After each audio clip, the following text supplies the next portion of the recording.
Olá, eu sou Edenilton Salvador e este é o OAB na TV, um programa da Ordem dos Advogados Brasil, 8ª Subseção Piracicaba.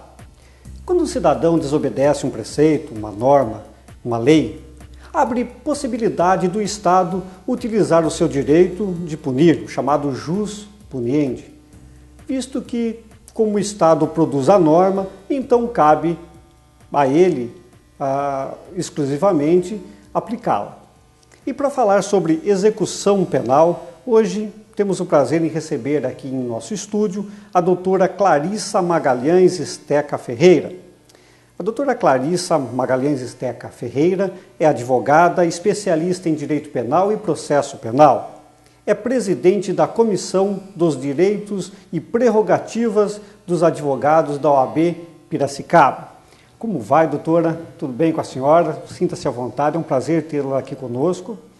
Imagina, eu que agradeço o convite, fico muito feliz e satisfeita de saber do progresso da nossa OAB, do interior, agora com a televisão, assisto os programas, estou achando super legal, incrível. Recentemente eu assisti inclusive do nosso coordenador, Dr. Max, sobre prerrogativas, foi super interessante. Só tenho a agradecer o convite e estou aqui disposta a responder o que eu puder. Muito bem. A Constituição diz que ninguém será considerado culpado até o trânsito em julgado de sentença penal condenatória. Isso porque todos têm direito ao devido processo legal, em que têm oportunidade de defender-se da acusação. Ocorrida a condenação do acusado, como se dá o cumprimento da sentença condenatória? Doutor, para a gente iniciar, eu vou dar uma pequena explicada do que acontece após a sentença condenatória. Encerra-se uma fase, que é a fase de ação penal. Inicia-se uma nova fase processual, que chama-se execução penal. Nesse momento, o preso efetivamente vai cumprir a sua pena, que pode ter sido restritiva de direito, pode ter sido uma pena pecuniária e pode ter sido uma pena de prisão efetivamente. Tá? Nesse momento, a sentença ela pode ter sido já transitada em julgado ou não. Se ela transitou em julgado, o que isso quer dizer? Que não teve recurso, tanto do réu quanto do Ministério Público. Forma-se uma carta de guia definitiva. Essa carta de guia é um novo processo, só que vai se chamar execução penal. Inclusive vai obter um outro número e vai correr por outra vara. Se a sentença ainda padecer de algum recurso que pode ter sido impetrado tanto pelo Ministério Público quanto pelo réu, pelo acusado, forma-se a carta de guia provisória. Da mesma maneira, ela vai ser remetida para uma vara própria e vai obter um outro número. Então, o sentenciado, agora já condenado, ou definitivamente ou não, vai poder já obter os seus benefícios previstos na Lei de Execução Penal, que é Lei número 7.210. Tá? Aí começa a parte interessante também dessa nova fase processual, que é a parte humanitária da pena. O Estado formulou a lei para humanizar a prisão, para que o sentenciado obtenha direitos e deveres nas unidades prisionais e possa ser reinserido à sociedade. Então, Clarissa, a gente sabe que o clamor social é para que o criminoso pague pelo que fez. Qual é a finalidade da pena? A finalidade da pena é ressocializar o preso, o detento no caso. Então a pena vem para que ele cumpra, que ele pague pelo que ele fez, tendo, como eu já disse, direitos e deveres para cumprir nesse momento processual. E quais são os estabelecimentos penais para cumprimento das penas? A princípio, doutor, o cumprimento da pena se dá em presídio. Essa é a regra. Preso já condenado definitivamente tem que cumprir pena em unidade prisional. Aqui na cidade nós temos o Centro de Detenção Provisório. Como o próprio nome diz, é para preso que ainda responde a processo. Na prática, mesmo os condenados ainda se encontram cumprindo pena no CDP por falta de vaga. Não tem para onde mandar os presos já condenados. Mas, a princípio, o preso condenado cumpre em unidade prisional já, em penitenciária. Mas temos penitenciárias, temos centro de detenção provisório, temos centros de ressocialização, como a gente tem aqui na Rua São José. O centro de ressocialização, temos colônias agrícolas, temos semiaberto, temos vários tipos de cumprimento de pena para os presos. E quais são os direitos do preso durante a execução da pena? São vários os direitos previstos e todos esses direitos e deveres dos presos estão previstos nessa Lei 7.210. Tem direito à alimentação, tem direito à educação, tem direito à saúde, tem direito à visita, tem direito a saídas temporárias, tem direito a vários tipos de benefícios, como as progressões de penas, tem benefícios como livramento condicional, tem vários tipos que são previstos em lei. Okay. Vemos que os direitos dos presos, né, têm sido violados pelo Estado, que não fornece as mínimas condições. Como podemos, então, falar em ressocialização desse condenado? Doutor, até retornando um pouco na resposta anterior, o preso tem o direito, por exemplo, de se ver detido, recolhido em uma cela individual, esse é um dos direitos dele. Na prática, o que a gente vê são 20, 24 presos, digo aqui com prática no CDP local, para celas onde caberiam 4, existem 24 em poucos metros quadrados. Então, o Estado está formando masmorras, onde eles estão sendo jogados praticamente, sem direito a nada, não tem higiene pessoal, não tem alimentação, não tem saúde. E na minha visão particular, para a gente solucionar esse problema, diferentemente do que o Estado tem feito até hoje, não é a criação de novos presídios. Porque o que a gente ouve é, vamos construir penitenciárias, que nem Piracicaba vai receber uma penitenciária logo, em breve. Vamos construir CDPs, vamos construir CRs, vamos construir... Eu já acredito que o inicial está errado, tem que construir escola, temos que construir creche, temos que dar curso profissionalizante, só isso vai conseguir barrar a enchente de presos que a gente tem visto. E a demanda judicial está afogado, não sai, os presos não conseguem progredir de regime por falta de funcionário do fórum, por falta de um monte de coisa que acontece no judiciário, então está travado, está estagnado o sistema, só preso entrando e não tem preso saindo. Então eles pensam que a solução vai ser a construção de presídios, vai acabar o problema. E não é essa a realidade, quanto mais presídio construir, mais vai ter que fazer. Então, na minha visão particular, seria a escola, a instrução, essas FEBEMs são simplesmente o início para um CDP. A gente até fala que a FEBEM é do lado do CDP, a casa, né, aqui. É só fazer uma ponte. Infelizmente, é isso que a gente tem visto. O adolescente sai e entra direto no CDP. Então, para mim, a minha opinião é que escola, curso profissionalizante, isso sim reduziria o número de ingressos no sistema carcerário. Doutora Clarissa, não cumprindo o Estado com seus deveres, especificamente o de buscar recuperar, reeducar ou educar o apenado, não se torna tão transgressor quanto aqueles indivíduos que infringiram a lei penal? Doutor, com certeza. Chega a faltar até lógica, porque hoje um preso custa para o Estado mais de R$1.000. Esses R$1.000, se ele investisse na pessoa antes dela ingressar no sistema carcerário, eu tenho certeza que ela não ingressaria jamais. Mensais, né? R$1.000 mensais. Mensais para o Estado, mais de R$1.000. Então não tem nem o que falar. Com certeza chega a ser ilógica a proporção de investimento que o Estado faz num sistema falido. Porque eles saem de lá, muitos, por falta de oportunidade, voltam a delinquir. O índice de delinquência de reincidência chega a ser 80%. Esse número é assustador, porque eles saem, o que eles aprenderam durante 5 anos que permaneceram presos? Nada. Muitas penitenciárias não têm trabalho para eles, não tem escola, algumas sim são exemplo no estado. Tem bola para costurar, tem uniformes para costurar, tem poucas, cursos, né, profissionalizantes, mas são raras. Por exemplo, o CDP aqui, que é provisório, não tem nada para se fazer. Então, se o preso aguarda 2 anos para ele ser transferido, ele ficou 2 anos numa cela de 12 por 12 com 24 pessoas sem fazer nada no ócio. Então, o Estado está investindo mal um dinheiro. Aqui temos aproximadamente 1.540 presos, aproximadamente R$1.000 por mês cada um, é a gente fazer a conta. Não dava para fazer mais escola, cursos técnicos, senais. Então eu acredito que é por esse caminho que a gente tem que seguir. Como você dá a progressão da pena de um condenado que começa a cumprir a sua pena em regime fechado para o semiaberto? Mas antes, vamos a um pequeno intervalo e voltamos daqui a pouco.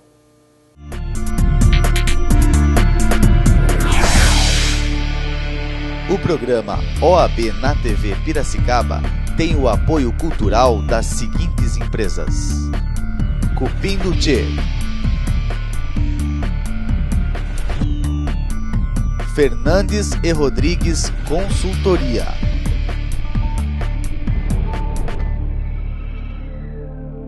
Luiz Belafre,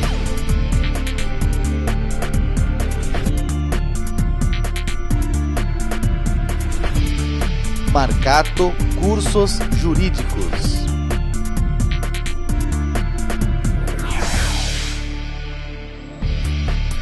e Uomini.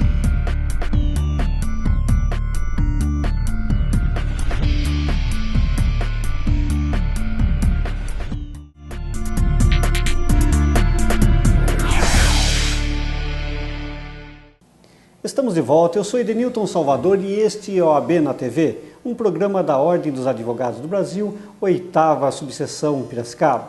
Hoje estamos recebendo a presença da doutora Clarissa Magalhães Esteca Ferreira, que é advogada especialista em Direito Penal e Processo Penal e presidente da Comissão dos Direitos e Prerrogativas dos Advogados da OAB Piracicaba.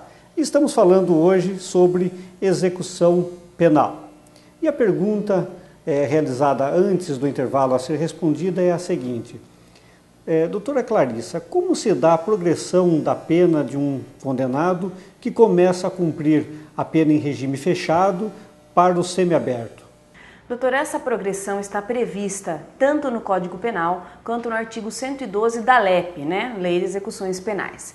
O sentenciado ele tem que cumprir 2 requisitos, o objetivo e o subjetivo. O requisito objetivo é lapso temporal. Ele tem que ter cumprido da data da sua prisão efetivamente 1/6 do total da pena.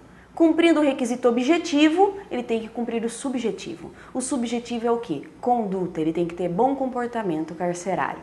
Antes, era necessário a elaboração do exame criminológico. Esse exame criminológico passava-se por psicólogo, assistente social, demandava um certo cuidado, demorava muito. Então, esse exame não é mais obrigatório hoje, mas tem juízes que ainda pedem a elaboração que a gente chama hoje de boletim informativo. O boletim informativo é expedido pela unidade prisional e lá eles fazem quantas faltas o sentenciado teve, se é que ele teve faltas, se ele teve fuga, por quais unidades prisionais ele já passou anteriormente. Então é um xerox da vida dele compilado nesse boletim informativo. Ele cumprindo o objetivo e o subjetivo, ele está progredido para o semiaberto. O que acontece, que é bom ressaltar, que não existe progressão em saltos. Por exemplo, ele passou esse 1/6, ele estava sem advogado, ele cumpriu muito mais de 1/6, já dava 2/3, muito mais da pena, quase a pena inteira, que eles chamam de ponta, cumprir de ponta a cadeia. Então eu posso ir direto para o regime aberto. Não pode, a lei proíbe a progressão em saltos, do fechado para o aberto. Tem que necessariamente passar pelo regime intermediário, que é o semiaberto. Por mais que esse lapso temporal tenha sido passado de muito, tem que fazer. Agora, isso não acontece no caso de uma falta grave. O sentenciado fugiu, ele volta para o fechado. A regressão sim se dá em saltos. Do aberto, por exemplo, que ele tem que cumprir uns requisitos mesmo estando em regime aberto, ele cometeu uma falta, deixou de descumprir algum requisito previsto, ele volta-se direto para o fechado e não para o semiaberto. E como se dá a progressão do regime semiaberto para o regime aberto? Da mesma forma, doutor, os 2 requisitos têm que ser cumpridos, são idênticos. Ele tem que ter cumprido mais 1/6 do restante da pena e ter o bom comportamento. Depois de julgado esse benefício pelo juiz da execução criminal, ele tem que comprovar residência fixa e trabalho lícito e fixo também. A Lei de Execução Penal concede o benefício ao sentenciado de, para cada 3 dias trabalhados, a diminuição de 1 dia de sua pena. Como fica o caso de estabelecimentos prisionais que não oferecem oportunidade de trabalho para obtenção desse benefício? Como eu já disse, doutor, trabalho efetivamente como costurar bolas, uniformes, dentre outros, somente é oferecido já em penitenciárias ou centro de ressocialização. Nos casos em que não se tem esse tipo de serviço externo, existe, por exemplo, o preso que trabalha na faxina da unidade prisional, existe o preso que cuida da comida, a boia que eles falam que tem que servir, tem que recolher, tem que cozinhar até muitas vezes. Então esse tipo de trabalho também interno da unidade se desconta a pena sim, cada 3 dias trabalhado, reduz-se 1 de pena. E esse 1 dia de pena reduzida é pena efetivamente cumprida. Cumpriu-se a pena, elimina-se da contagem de pena dele. Então, quando não se tem esse trabalho externo, ainda alguns têm o privilégio de conseguir esse trabalho, como faxina ou como trabalhando na comida. Agora, os outros, infelizmente, ficam no ócio. Pessoa condenada por crime hediondo e seus equiparados, como tortura, tráfico ilícito de entorpecentes e drogas em afins, né, ou terrorismo até, tem direito ao livramento condicional e à progressão de regime? O livramento condicional, ele, diferente da progressão de regimes, do fechado para o semiaberto, do semiaberto para o aberto, ele é um benefício.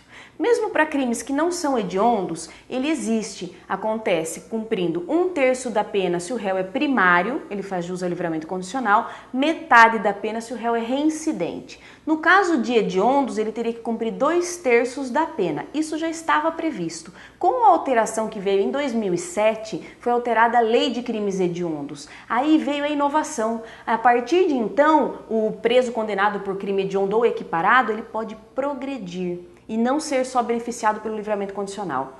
Ele pode progredir de pena. Na sentença condenatória, o juiz passa a colocar regime inicial fechado.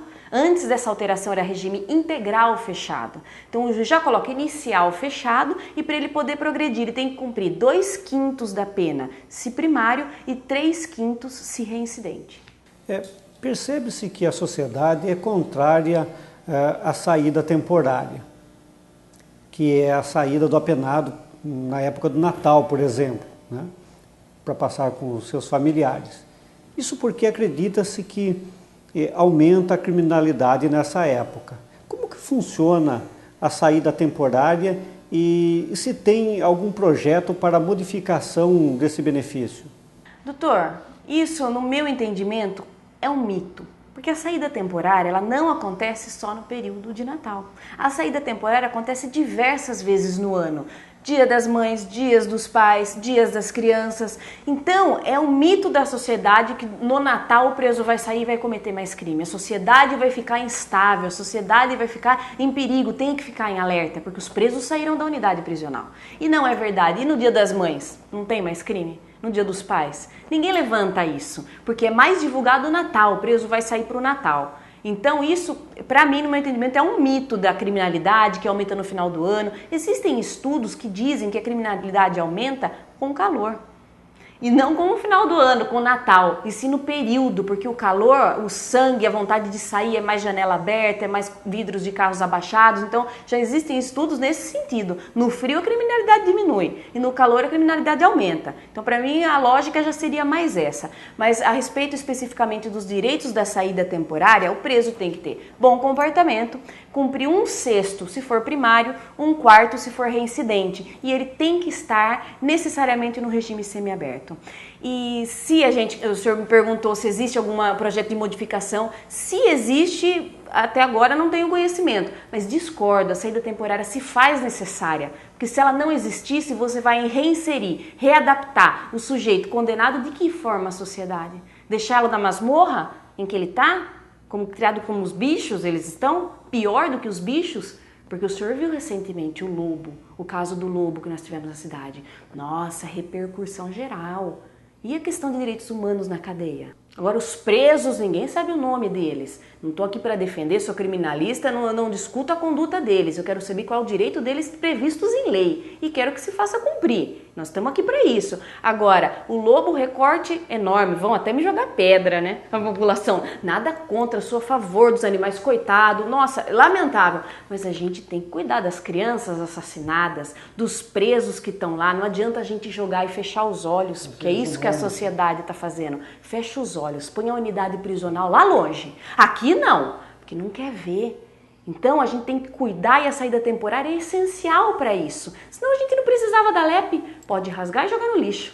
Agora, se a gente não der o nosso passo também para receber eles de volta à sociedade, aí não foi inútil. Na fase de execução penal, em que o condenado está cumprindo a pena, ainda resta algum recurso cabível?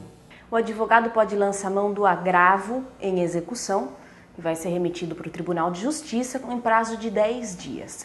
Pode usar também a qualquer momento o habeas corpus, né? Qualquer momento que se sentir constrangido ilegalmente o cliente, o advogado pode lançar mão também do remédio jurídico habeas corpus. Mas a princípio é o agravo no prazo de 10 dias. Como exemplo disso, a gente pode citar um pedido de saída temporária. O advogado faz um pedido de saída temporária e o juiz indefere o pedido falando que ele não tem bom comportamento. Vamos dizer assim. Aí, nesse caso, entra-se com agravo, porém, como tem demorado muito, eu aconselho o colega, entra com agravo e entra com habeas corpus, com pedido liminar, que daí dá tempo de até a saída, esse vira liminar e ele conseguir pôr o cliente dele na rua. Quanto à pessoa que já cumpriu a pena, o Estado tem colaborado para a inserção social desse egresso? Doutor, infelizmente não. São jogados de volta, exatamente a expressão é essa, à sociedade que os refuta e ficam perdidos. Como eu disse, o índice de reincidência é 80%. Se eles tivessem o apoio do Estado, que está previsto em lei, para realmente voltarem readaptados, reabilitados, isso não aconteceria, não teríamos um índice tão grande de reincidência. Mas o CNJ tem buscado fazer programas de trabalho, facilidade às empresas que contratem, mas é difícil, o preconceito é enorme, ninguém vai contratar um ex-presidiário. Hoje em dia qualquer pequena empresa puxa os antecedentes e vê lá, não quer nem saber que artigo que é, você tem passagem, você está fora. Então a dificuldade é essa, ele retorna e é um ciclo e ele sai e ele volta, ele acaba ficando melhor dentro do que fora. Que já sabe como funciona, já sabe o horário da comida. Eu tenho alguns clientes que falam, agora eu tô bem. Quando ele está dentro da cadeia, então tá tudo invertido. Que fora ele já não se vê mais, ele não se encontra, ele não entende essa sociedade. De tanta lavagem cerebral que é feita dentro da unidade prisional. Então o Estado realmente não colabora com isso. Olha, mediante tudo que a senhora esclareceu para o nosso telespectador, eu tenho uma pergunta aqui, mas eu sei que parece meio contundente, mas existe cela especial para diferentes níveis sociais? Pergunta interessante, doutor. Não existe essa diferença dentro das unidades. Eu digo por desta cidade que a gente conhece muito, no CDP, o que existe de diferente é um setor que eles chamam de seguro. Nesse setor ficam presos que não podem ter convívio com os demais presos, ou por dívidas de droga, ou por serem parentes de policiais, investigadores de polícia, ou por serem estupradores. Então eles ficam nessa sala separada, sala pequena, de poucos metros quadrados, sem janela. Formação de nível superior? Nesse caso, no caso de nível superior, de algum preso com formação em 2º grau, eles perguntam, você deseja a sua cela especial? Se ele não tem conhecimento, ele fala, desejo, né? Eu tenho esse direito. Aí quando ele chega, ele se arrepende, porque aqui a cela especial é o seguro.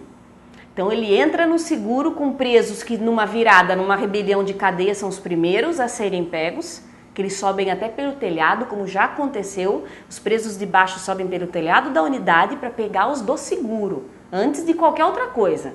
Então ele vai se meter no meio, que ele não deve nada para ninguém, não foi estupro, não foi nada disso, que ele poderia descer para o convívio. Então muitos diretores explicam, eu acho que era melhor o senhor descer para o convívio. Aí a hora que ele toma pé desse conhecimento, a minha cela especial não é tão especial assim, ele desce para o convívio com os demais presos. Mas existe sim essa diferença, mas não é do jeito previsto em lei. De especial não tem nada. É muito interessante essa resposta da senhora. Eu acho que se muitos souberem, muitos concursos superiores souberem, né, dessa situação, vão acabar mentindo, dizendo que não tem um curso superior. Bom, mas o nosso tempo está acabando. Vamos a uma última pergunta. A senhora que é presidente da Comissão dos Direitos e Prerrogativas dos Advogados da OAB Piracicaba, poderia falar se o advogado pode ser preso e se pode, em qual situação? Doutor, o assunto é quente, né? E eu fico quente, eu vibro com isso, então acabo passando até para o telespectador um pouco de ansiedade de falar sobre o tema, mas é paixão, né? Advogado tem que ter paixão. Por isso até que eu sou presidente da comissão que defende os advogados, porque sem paixão a gente não consegue fazer nada. E no caso de uma prisão de um advogado, o que pode acontecer? O advogado pode ser preso? Pode, desde que o crime que ele cometa seja inafiançável. Aí ele pode ser preso em flagrante. E nessa situação de prisão em flagrante, no momento da elaboração do auto, tem que ser acionado um membro da prerrogativa ou da diretoria da OAB, sob pena de nulidade da prisão. Tá? No caso de crime inafiançável, o advogado não pode ser preso em flagrante. Então, por exemplo, um crime inafiançável que o advogado poderia cometer? Furto, por exemplo, estelionato, receptação, vários que são afiançáveis. Ele pode cometer e não pode ser preso em flagrante, teoricamente, tá? Outro caso interessante é o desacato. Hoje em dia os colegas ficam receosos e eu não vou falar, eu não vou brigar com a autoridade ou com o agente do Estado porque ele vai me prender por desacato. Tem uma DIN já recente que diz que o desacato não pode ser motivo de prisão em flagrante do advogado. O máximo que pode ser feito é um termo circunstanciado. Mesmo em relação ao magistrado? Com relação a qualquer agente público, qualquer autoridade, e se a autoridade der a voz de prisão por desacato, ele comete o abuso de autoridade. Infelizmente o nosso tempo está acabando, né? O programa foi muito bom. Eu quero agradecer a presença da doutora Clarissa Magalhães Steca Ferreira por atender o nosso convite. Doutor, eu que agradeço, fico muito feliz, espero que eu tenha sido clara aos telespectadores que não são advogados e aos advogados que se interessem por essa área, me coloco até à disposição, podem ir no meu escritório, é uma área muito pouco divulgada, a gente não aprende na faculdade, não temos aula de execução penal, na cidade são poucos advogados que trabalham nesse ramo, então espero que eu tenha ajudado um pouquinho. E eu queria aproveitar o ensejo aqui rapidamente e dizer para todos os colegas que a Comissão de Prerrogativas vai estar fazendo plantão a partir do dia 22 de janeiro na Justiça do Trabalho no período da manhã, do dia 22 de janeiro a 22 de fevereiro. Para qualquer dúvida, qualquer representação, qualquer ato atentório à nossa prerrogativa prevista no Estatuto Lei Federal. Então estaremos lá, qualquer dúvida ligar na Casa do Advogado. Obrigado e boa noite. E quero agradecer você também, nosso telespectador que tem nos assistido, e dizer que você também pode participar do nosso programa enviando críticas e sugestões para oabnatv_Piracicaba @edeniltonsalvador.adv.br. Até o nosso próximo programa, se assim o bom Deus permitir.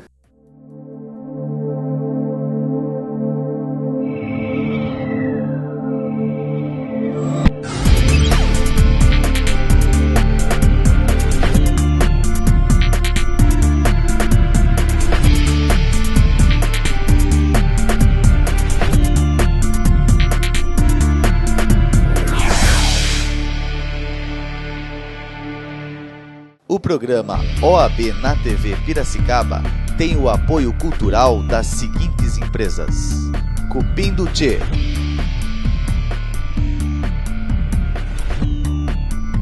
Fernandes e Rodrigues Consultoria,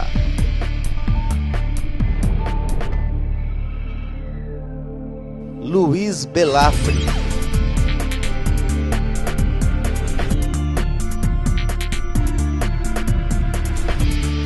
Marcato Cursos Jurídicos